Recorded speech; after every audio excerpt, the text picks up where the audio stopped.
लोकसभा चुनावों में बना इंडी गठबंधन का बुलबुला कुछ ही महीनों बाद फूट गया। सिर्फ महाराष्ट्र नहीं बल्कि यूपी, बिहार, असम जैसे राज्यों में हुए उपचुनावों में बड़ी जीत हासिल की। बिहार में एनडीए ने महागठबंधन का सुपड़ा ही साफ करते हुए सभी 4 सीटें जीत ली, तो यूपी में अखिलेश यादव को करारी मात देते हुए बीजेपी ने 9 में से 7 सीटें जीत ली। असम की भी सभी 4 सीटें बीजेपी के खाते में गई। मतलब हरियाणा चुनाव के नतीजों पर एक बार फिर मुहर लग गई। इंडी गठबंधन और खास तौर से कांग्रेस की अफवाहबाजी पर अब देश की जनता को भरोसा नहीं रहा। लोकसभा चुनावों में इंडी गठबंधन ने संविधान का डर पूरे देश को दिखाया था और कहा था कि अगर बीजेपी जीत गई तो संविधान खत्म कर दिया जाएगा।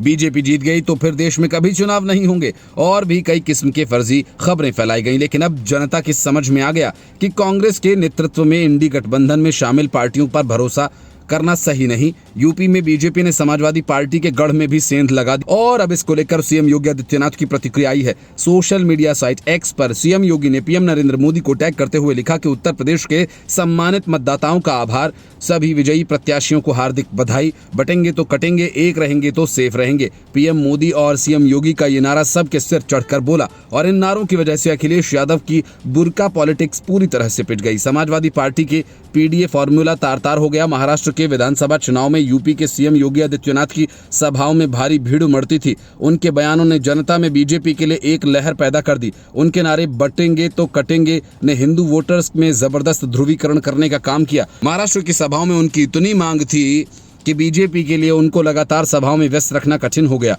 महाराष्ट्र बीजेपी के अध्यक्ष चंद्रशेखर बावनकुले ने कहा कि सीएम योगी की सभाओं की इतनी डिमांड थी कि हम उसे पूरा न कर पाए। उन्होंने कहा कि हमने योगी आदित्यनाथ की सभाओं के लिए काफी निवेदन किया। महाराष्ट्र बीजेपी के अध्यक्ष चंद्रशेखर बावनकुले ने कहा कि सीएम योगी की सभाओं से हमें बड़ा फायदा मिला। उन्होंने कहा बीजेपी महाराष्ट्र में 1,51,00,000 लोगों को सदस्य बनाएगी। बावनकुले ने कहा कि आज महाराष्ट्र बीजेपी के संगठनात्मक बैठक जेपी नड्डा की अगुवाई में हुई। चुनाव खत्म हो गया तो अब सदस्यता अभियान की मुहिम के तहत 1,51,00,000 सदस्यता जोड़ने का फैसला किया गया है। उन्होंने जनता से बीजेपी के सदस्यता अभियान से जुड़ने की अपील की। बावनकुले ने सामाजिक सेवा, धार्मिक क्षेत्र से जुड़े लोगों से खास तौर पर जुड़ने की अपील की। बावनकुले ने कहा कि भाजपा के इस सदस्यता अभियान की आज शुरुआत हो रही है। महाराष्ट्र बीजेपी के अध्यक्ष चंद्रशेखर बावनकुले ने सज्जाद नोमानी के फतवे और उन्हें माफी मांगने के मुद्दे पर कहा कि इस तरह चुनाव में धार्मिक ऐलान करना किसी भी धर्म के लिए अच्छा नहीं। ऐसे लोग जानबूझकर बीजेपी को टारगेट करना चाहते हैं और ऐसे स्टेटमेंट से हमें फर्क नहीं पड़ता।